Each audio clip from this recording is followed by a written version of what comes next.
Hello दोस्तों, स्वागत है आपका हमारे यूट्यूब चैनल गुरवंता में। जैसा कि आपको पता है कि आज हमारा 11वां चैप्टर चल रहा है वैद्युत चुम्बकीय प्रेरण। वैद्युत चुम्बकीय प्रेरण, इसके हमने कुछ टॉपिकों पर पहले ही डिस्कस किया है, जैसे कि चुम्बकीय प्रेरण, चुम्बकीय फ्लक्स, फैराडे का प्रथम नियम और फैराडे का द्वितीय नियम। तो मैंने आपको पिछली क्लास में पढ़ाया था। आज का जो हमारा टॉपिक है वो है लेंज का नियम। तो लेंज का जो नियम है वो फैराडे के दूसरे नियम से निकला है। तो फैराडे के दूसरे नियम में क्या था? वैद्युत वाहक बल जो था ई, वो माइनस के डी फाइव डी टी के बराबर था। यही तो था। तो लेंज ने बताया, लेंज के नियम के अनुसार, लेंज के नियम के अनुसार अनुसार ई बराबर माइनस के D five point D T में जो वैद्युत वाहक बन रहा था ई हमारा, वो था माइनस के D five point D T. इसमें क्या ऋण चिन्ह है? तो लेंज के नियम के अनुसार ई बराबर मास के D five point D T में जो ऋण चिन्ह है, ऋण चिन्ह यह प्रदर्शित करता है कि, भाई ऋण चिन्ह जो है ये बताता है, यह प्रदर्शित करता है कि यह जिस अवयव से, यह जिस अवयव से उत्पन्न होता है उसी का क्या करता है? विरोध करता है। उसी का विरोध करता है। जैसे आपको पता होगा कि जब हम किसी परपथ में विद्युत धारा प्रवाहित करते हैं तो क्या उत्पन्न होता है? प्रतिरोध। तो प्रतिरोध क्या होता है भाई? जो विद्युत धारा के बहने में सहायक हो, या जो विद्युत धारा के बहने पर उत्पन्न होता है, बहने में भी सहायक है और विद्युत धारा के कारण भी उत्पन्न हो रहा है, तो वो क्या कहलाता है? प्रतिरोध। इसी प्रकार क्या है, लेंज के नियम के अनुसार ई बराबर माइनस के D five point D T में ऋण चिन्ह यह प्रदर्शित करता है कि यह जिस अवयव से उत्पन्न होता है उसी का क्या करता है? विरोध करता है। तो ये अपना लेंज का नियम, और लेंज का जो नियम है वो ऊर्जा संरक्षण के नियम पर आधारित होता है। जैसे कभी कभी ऑप्शन में आता है कि भाई लेंज का नियम किस संरक्षण पर आधारित है, तो लेंज का जो नियम है वो ऊर्जा संरक्षण के नियम पर आधारित है। अगला जो टॉपिक है वो है स्वप्रेरण।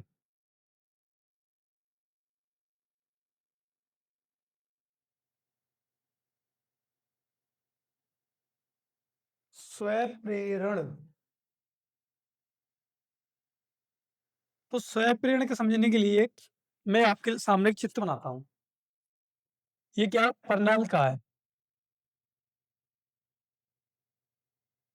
जिसमें एक संट लगाया हुआ है और इसके साथ क्या लगी है? बैटरी। और इसके साथ क्या लगाया गया है? धारा नियंत्रक, जो धारा को क्या करता है? नियंत्रित करता है। धारा नियंत्रक लगाया, प्लस माइनस एक संट लगाया, एल प्रेरकत्व की क्या है? कुंडली है। तो मैं आपको बताया था पिछली क्लास में कि जैसे हम किसी परपथ में या किसी कुंडली में विद्युत धारा प्रवाहित करते हैं तो कुंडली में क्या होता है? फ्लक्स का परिवर्तन होता है। क्या होता है? फ्लक्स का परिवर्तन। और फ्लक्स परिवर्तन की वजह से क्या होता है? वैद्युत वाहक बल उत्पन्न हो जाता है। भाई ये क्या, एक बैटरी है और ये क्या है? धारा नियंत्रक, जो धारा को क्या करता है? नियंत्रित करता है। जैसे अपने घरों में आमतौर पर स्टेबलाइजर लगे रहते हैं। स्टेबलाइजर का काम क्या होता है? धारा को नियंत्रित करना। इस प्रकार से क्या लगा हुआ है इसमें? धारा नियंत्रक लगा हुआ है जो धारा को नियंत्रित करता है। अब मैंने आपको बताया कि जैसे हम परपथ में विद्युत धारा प्रवाहित करेंगे तो क्या होगा? फ्लक्स का परिवर्तन होगा, और फ्लक्स का परिवर्तन होगा तो क्या होगा? विद्युत वाहक बल उत्पन्न हो जाएगा। इसी घटना को हम बोलते हैं स्वप्रेरण। जब किसी परपथ में जब किसी परिपथ में धारा के परिवर्तन के कारण धारा के परिवर्तन के कारण परिवर्तन के कारण फ्लक्स का परिवर्तन फ्लक्स का परिवर्तन होता है। भाई जब किसी परपथ में धारा के परिवर्तन के कारण क्या होता है? फ्लक्स का परिवर्तन होता है। तो कुंडली में एक वैद्युत वाहक बल एक वैद्युत वाहक बल उत्पन्न हो जाता है।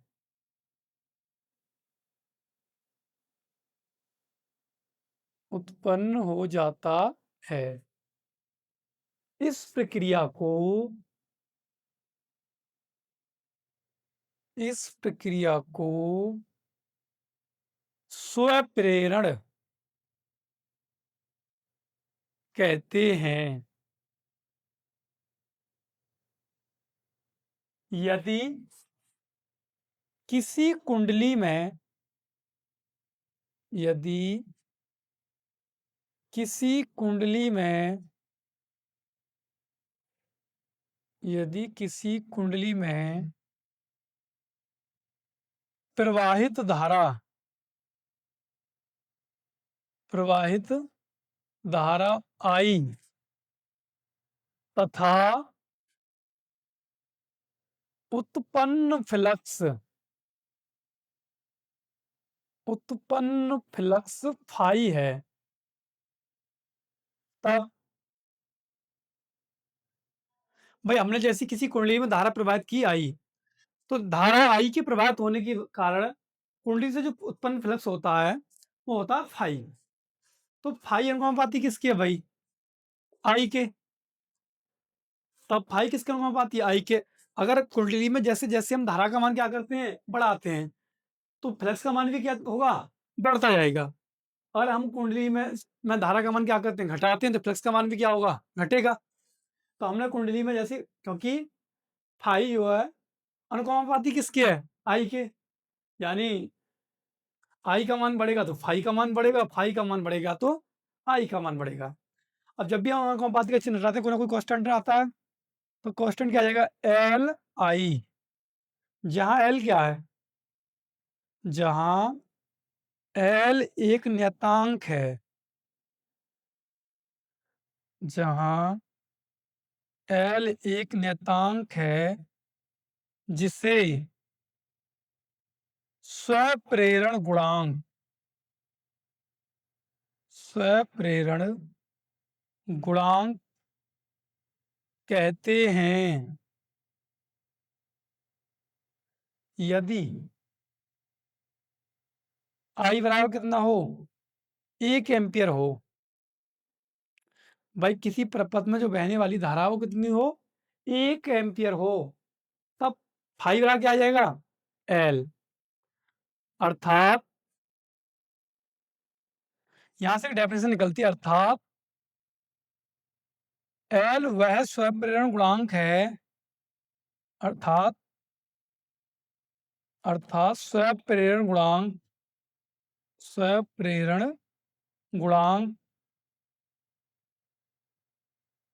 गुणांक वह चुंबकीय फ्लक्स है वह चुंबकीय फ्लक्स है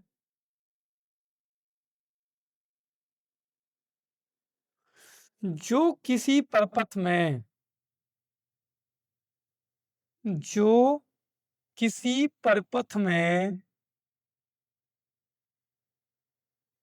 1 एम्पियर की 1 एम्पियर की 1 एम्पियर की धारा प्रवाहित होने के कारण धारा प्रवाहित होने के कारण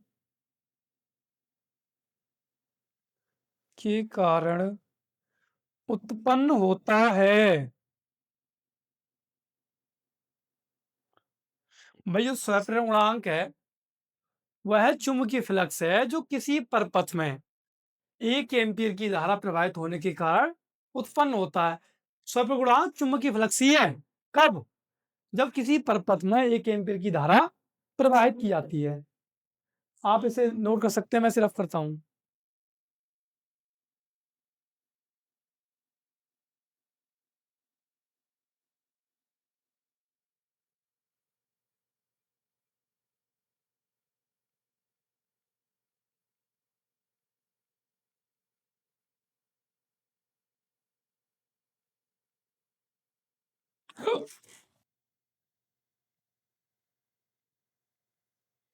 फैराडे के नियम से फैराडे के नियम से तो भाई जो फैराडे का जो दूसरा नियम था वो था E बराबर D five point D T. और तुम्हें पता फाइव बराबर भी आया था एल आई। तो जहां भी फाइव है वहां पे एल आई चिपका लेंगे। ई बराबर कितना जाएगा? D L I point D T. L को ले लेंगे हम आगे, L D I point D T. अब मैं मान लेता हूँ D I point D T कितना भाई? एक है। एक है तो ई बराबर कितना जाएगा? एल। तो एक डेफिनेशन हमें यहां से मिल जाती है, अर्थात स्वप्रेरण गुणांक स्वप्रेरण गुणांक वह विद्युत वाहक बल है। वह विद्युत वाहक बल है जो किसी परपथ में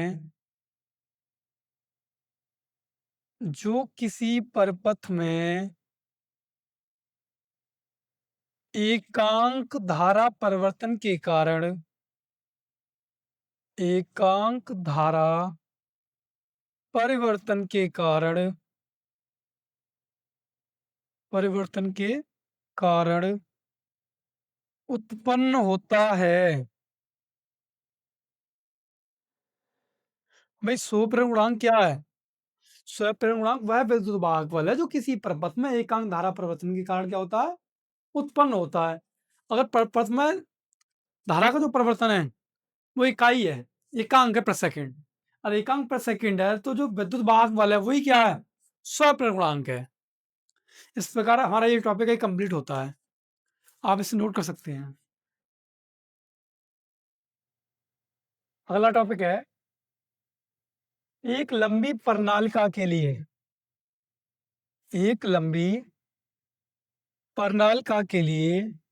स्वप्रेरण गुणांक। अभी जो अपना एल आया था उस एल का हमें मान ज्ञात करना है कि उस एल का मान होगा कितना। अपना जो टॉपिक है उसका नाम है एक लंबी प्रणालिका के लिए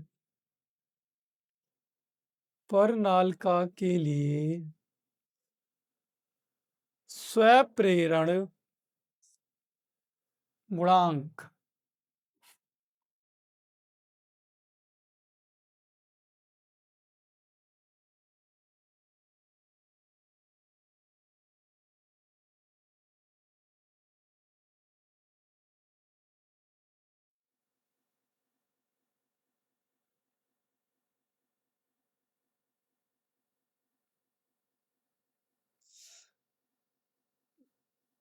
मैंने बताया था मुश्किल है कि एक स्प्रिंग के लिए हम क्या बोलते हैं?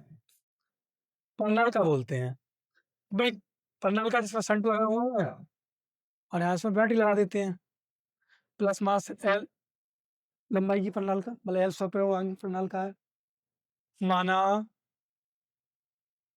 एक एल लंबाई की प्रणालिका में प्रणालिका की जो लंबाई है वो स्मॉल एल मान रखी है मैंने। सर्पिल गुणन कितना है उसका? बड़ी वाली एल। माने कि एल लंबाई की प्रणालिका में आई विद्युत धारा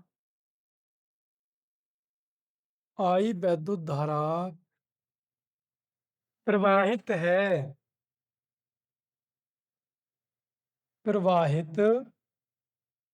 है यदि प्रणालिका की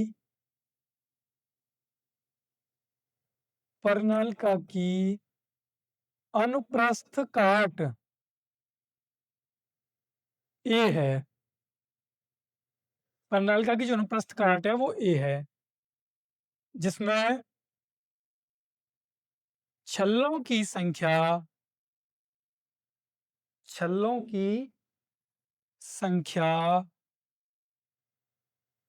बड़ी वाली एन है, तब प्रणालिका से उत्पन्न फ्लक्स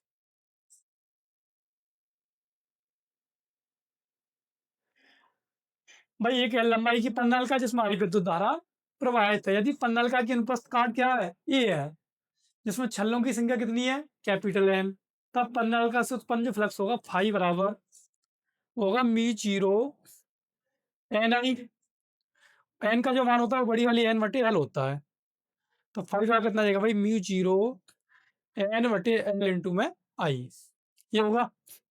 क्योंकि मैंने आपको बताया था कि जो प्रणालिका की जो लंबाई मानी है मैंने वो कितनी मानी है? एल मानी है। तो छोटी वाली एन बराबर होता है बड़ी वाली एन बटे में एल।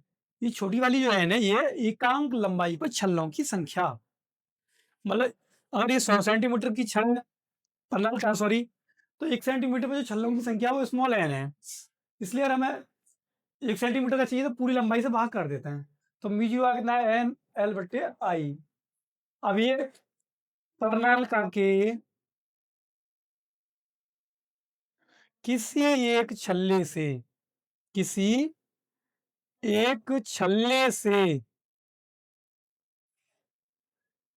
निकलने वाला भाई, ये तो चुंबकीय फ्लक्स थोड़ी, चुंबकीय क्षेत्र है। उत्पन्न चुंबकीय क्षेत्र,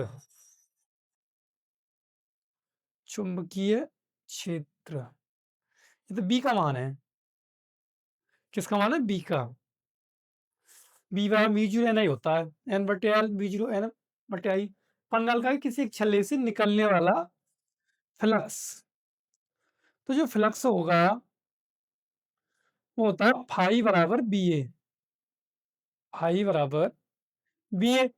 अब बी का जो मान है हमारे पास कितना भाई?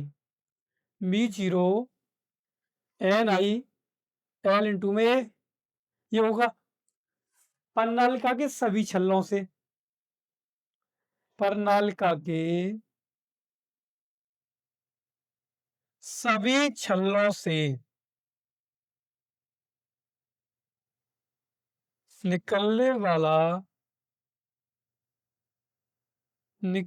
वाला फ्लक्स, तो फाइव का कितना होगा भाई? एन से मल्टीप्लाई और हो जाएगी, तो एन इंटू में एन आई ए बटे एल। हम जानते फाइव का कितना होता है? एल आई, तो मी जीरो एन स्क्वायर आई ए बटे एल, भाई आई से आई कट जाएंगे, तो हमें कितना मिल जाएगा? एल बराबर mu zero N square into में ए बटे एल। ये इस प्रकार हमें स्वप्रेरण गुणांक का मान प्राप्त हो जाएगा। तो जो एल का जो मान होगा एक लंबी प्रणालिका के लिए वो होगा मी जीरो एन स्क्वायर ए बटे एल। तो ये हमारे लिए एक लंबी प्रणालिका के लिए स्वप्रेरण गुणांक का व्यंजक प्राप्त होता है। तो आज की हमारी जो क्लास है वो यही समाप्त होती है। और वीडियो अच्छी लगी हो तो वीडियो को लाइक और चैनल को सब्सक्राइब करें। Thank you.